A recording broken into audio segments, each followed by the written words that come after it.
जब भी सुनामी आती है तो वो अपने साथ सिर्फ तबाही ही नहीं बल्कि ना जाने कितनी मौतें साथ लेकर आती है। 2004 इंडियन ओशन की वो सुनामी जिसने इंडोनेशिया और श्रीलंका में जो भी किया वो डिस्ट्रक्टिव के साथ साथ काफ़ी डिस्टर्बिंग भी था। सुनामी ने सिर्फ इंडोनेशिया और श्रीलंका को ही नहीं बल्कि और भी मुल्कों को अपनी चपेट में लिया।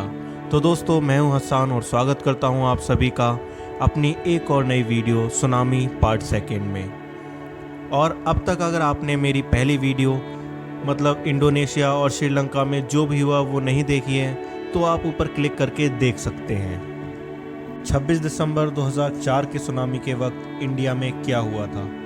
2004 की सुनामी ने जब समुद्र का सीना चीर कर लहरों को उठाया तो उसका तीसरा सबसे बड़ा शिकार हमारा मुल्क हिंदुस्तान था। ये सुनामी इंडियन कोस्टलाइन के लगभग 2260 किलोमीटर हिस्से को छू गई, खासकर तमिलनाडु, आंध्र प्रदेश, केरला और अंडमान निकोबार आइलैंड्स। लाखों लोगों की ज़िंदगी हमेशा के लिए बदल गई। सुनामी की पहली लहर वेस्टर्न अंडमान निकोबार के आइलैंड्स के रिमोट इलाके में टकराई। यहाँ तक कि कई छोटे आइलैंड्स तो नक्शे से ही गायब हो गए। अर्थक्वेक की इंटेंसिटी यहाँ इतनी ज़्यादा थी, ज़मीन 3 से 4 मीटर नीचे धंस गई। लिटिल अंडमान, कार निकोबार और ग्रेट निकोबार आइलैंड पूरी तरीके से तबाह हो गए। Indian air force base car Nicobar में मुकम्मल तौर पर तबाह हो गया।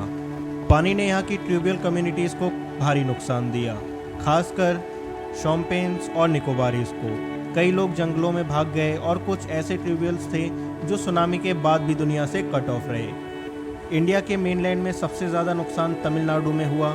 नागापट्टनम, कोडलोर और कन्याकुमारी सबसे ज़्यादा निशाने पर रहे। नागापट्टनम में सबसे ज़्यादा लोग मारे गए। यहाँ के ज़्यादातर लोग फिशरमैन थे। लहरों ने उनके घर, टूल्स और ज़िंदगी सब कुछ छीन लिया। इंटायर फिशिंग विलेज पानी में डूब गए। एक गवाह ने बताया, हमारे बच्चे खेल रहे थे और हमारी औरतें मछलियाँ साफ कर रही थीं और कुछ ही सेकंड में सब कुछ पानी में चला गया। कोडलोर में कई बस्तियां बिल्कुल साफ हो गईं। चेन्नई के मरीन बीच पर कई लोग फैमिलीज़ के साथ थे, लेकिन किसी ने भी सुनामी का नाम नहीं सुना था। लोग भागने की बजाय वीडियोस और फोटोज़ लेने लगे और फिर मौत आई। कन्याकुमारी, जहां वे ऑफ बंगाल, अरबिक सी और इंडियन ओशन मिलते हैं, वहां सुनामी ने 3 सिमतों से एक साथ हमला किया। यहाँ विवेकानंद मेमोरियल के करीब कई टूरिस्ट डूब गए। Railway station, church, local school भी पानी के नीचे आ गए। इस एरिया में हज़ारों लोग मारे गए और कई बच्चे यतीम हो गए। आंध्र प्रदेश के प्रकाशन, कृष्णा और नेल्लोर डिस्ट्रिक्ट में भी सुनामी ने दरवाज़ा खटखटाया। हज़ारों लोग यहाँ भी मारे गए। फिशिंग विलेज बिल्कुल ख़त्म हो गए। कई लोगों ने कहा कि पहली लहर से हम बच निकले, लेकिन दूसरी लहर ने उन्हें वापस ले लिया। केरला के आलापुझा और कोलम जैसे इलाके में सुनामी ने पीछे से हमला किया, क्योंकि ये एरिया बैक वाटर से घिरे हुए हैं। कई सारे लोग हलाक हुए। फिशिंग बोट्स, नेट्स और छोटी बस्तियां तबाह हो गईं। पानी अंदर तक घुस गया और कई लोग समझ भी नहीं पाए कि सुनामी का मतलब क्या था। सुनामी के तुरंत बाद इंडियन आर्मी और नेवी ने रिलीफ ऑपरेशन शुरू किए। डोजेंस ऑफ हेलीकॉप्टर से लाश उठाई गई। फॉरेन एनजीओज, यूएन और रेड क्रॉस जैसे इंस्टीट्यूशंस ने कैंप बनाए। गवर्नमेंट ने सुनामी रिलीफ फंड शुरू किए, लेकिन कई रिमोट एरिया में मदद पहुंचने में दिन लग गए। 2004 में इंडिया के पास कोई सुनामी वार्निंग सिस्टम्स नहीं थे। ना टीवी पर अलर्ट आया, ना फ़ोन पर मैसेज। लोगों ने पानी को पीछे हटता देखकर समझा ये नेचुरल है और कुछ सेकंड में उनकी ज़िंदगी उसी पानी ने ले ली। बाद में इंडिया ने इंटीग्रेटेड कोस्टल वार्निंग सिस्टम बनाए, लेकिन तब तक ना जाने कितनी जानें जा चुकी थीं। लाखों लोग बेघर हो चुके थे। हज़ारों बच्चे यतीम हो गए थे। फिशिंग के साजो सामान, ज़िंदगी भर की कमाई सब पानी ले गया। आज भी नागापट्टनम में सुनामी मेमोरियल है। कन्याकुमारी में सुनामी स्टोन लगाए गए हैं। अंडमान में सुनामी म्यूज़ियम है और कई घरों में ऐसी तस्वीरें हैं जहां मां के पास बच्चा था, मगर सुनामी के बाद सिर्फ याद रह गई। इंडिया ने सुनामी को देखा, सहा, लेकिन ये सहना सिर्फ एक डिज़ास्टर नहीं था, ये एक नस्ल का इम्तहान था। पानी आया, सब कुछ ले गया, लेकिन इंसानी हिम्मत जिंदा रह गई। इंडिया के बाद बात करते हैं उस मुल्क की जिसने सुनामी सही। ये मुल्क था थाईलैंड। 26 दिसंबर 2004 थाईलैंड के साहिल पर खूबसूरत धूप भरा दिन था। टूरिस्ट नई साल का इंतज़ार कर रहे थे। रिजॉर्ट फुल बुक थे। लोग सुबह डाइविंग, बोटिंग और बीच पर मज़े ले रहे थे, लेकिन किसी को नहीं पता था कि समुद्र का सुकून कुछ ही लम्हों में कयामत बनने वाला है। सुबह के 9:30 से 10 बजे के बीच अर्थक्वेक के लगभग 1.5 घंटे बाद समुद्र की लहरें थाईलैंड के 6 कोस्टल प्रोविंस से टकराईं। फुकेट थाईलैंड का सबसे मशहूर टूरिस्ट आइलैंड है। दुनिया भर के लोग यहाँ वेकेशन के लिए आते हैं। फटोंग बीच, यहाँ सबसे ज़्यादा लोग मारे गए। वीडियो और सीसीटीवी फुटेज में दिखाई देता है कि लोग समुद्र की तरफ देख रहे हैं, कुछ दौड़ रहे हैं और कुछ छिप रहे हैं, लेकिन लहर ने किसी पर रहम नहीं किया। कलून और कमाला बीच दोनों जगह होटल कोलैप्स हुए।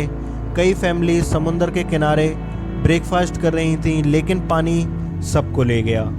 टूरिस्ट ने सुनामी से पहले समुद्र के पानी को पीछे हटते देखा। कुछ लोग वहां चलकर गए जहां पहले समंदर था, और जब लहर आई तो कोई वापस नहीं लौट सका।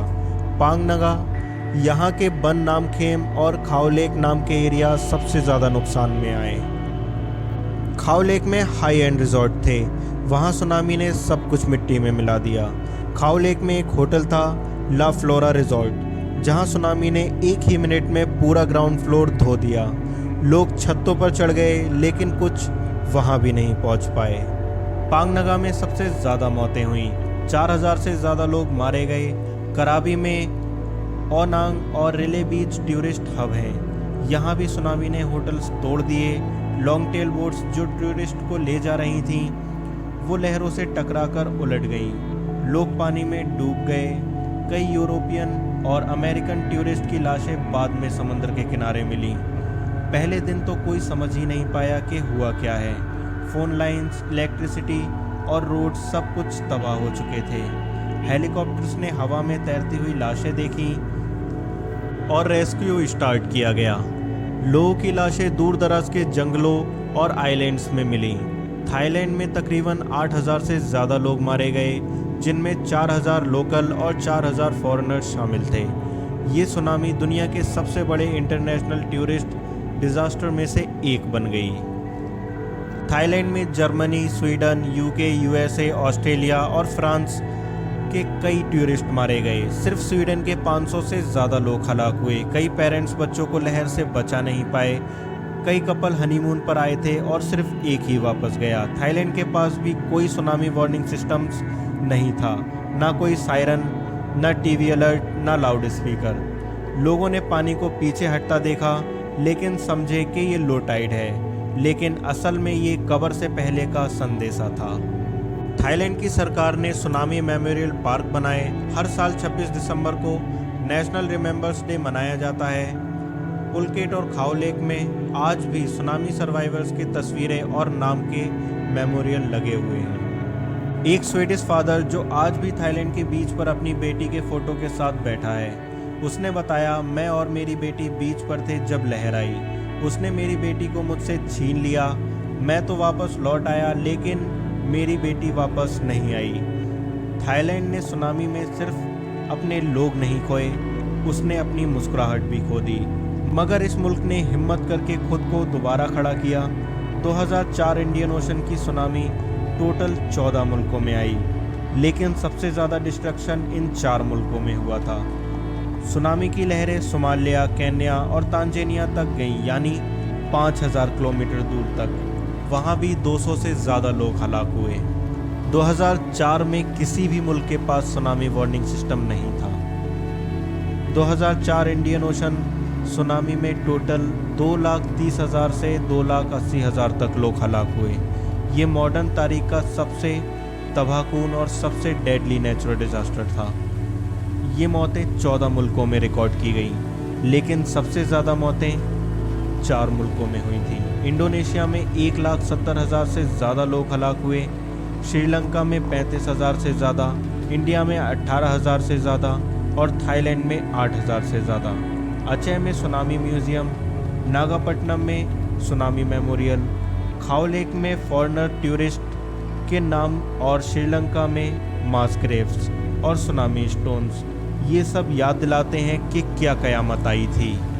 सुनामी ने सिर्फ बिल्डिंग्स नहीं, खानदान, नस्लें, यादें और अरमान भी छीन लिए। ये सुनामी एक चीख थी, एक ऐसी खौफनाक याद जो हमें याद दिलाती रहेगी कि ज़मीन के नीचे कुछ भी हो सकता है और समंदर कभी किसी का नहीं होता। उम्मीद करता हूँ आप सभी को वीडियो पसंद आई होगी। वीडियो कैसी लगी है कमेंट करके ज़रूर बताएं।